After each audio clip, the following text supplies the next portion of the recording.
నియోజకవర్గంలో ప్రత్యేకంగా పవన్ కళ్యాణ్ సర్వే చేయించుకున్నారా?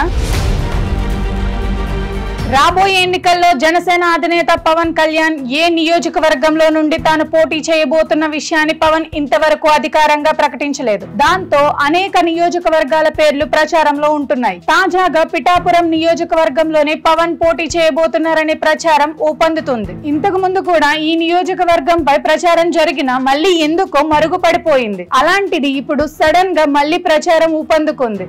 అసలైతే భీమవరంలోనే పవన్ పోటీ అన్నారు.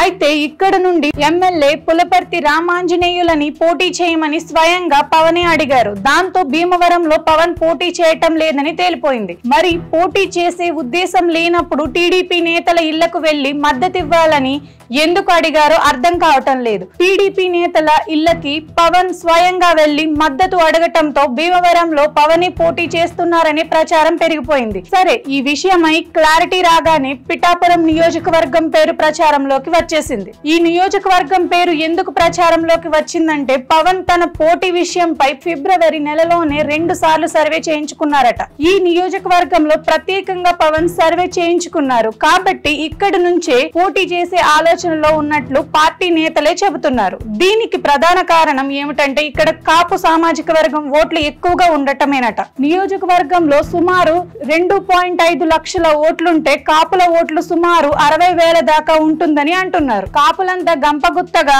ఓట్లేసి ఇతర సామాజిక వర్గాల్లోని వాళ్ళు కూడా ఓట్లేసే పవన్ గెలుపు ఖాయమని సర్వేలో తేలినట్లు పార్టీ నేతలు చెబుతున్నారు. గోదావరి జిల్లాలో దశాబ్దాలుగా కాపులకు బీసీలకు ఏ మాత్రం పడదు, అలాగే కాపులకు ఎస్సీలకు కూడా పడదు. ఇలాంటి నేపథ్యంలో సామాజిక వర్గాలు పవన్ కు ఓట్లేస్తాయా అన్నది కీలకమైన పాయింట్. సమాజం అంతా కులాల వారిగా ఎప్పుడో చీలిపోయింది కాబట్టి కులాలకు అతీతంగా అందరూ లేకపోతే మెజారిటీ జనాలు పవన్ కు ఓట్లేసి గెలిపిస్తారని అనుకునేందుకు లేదు.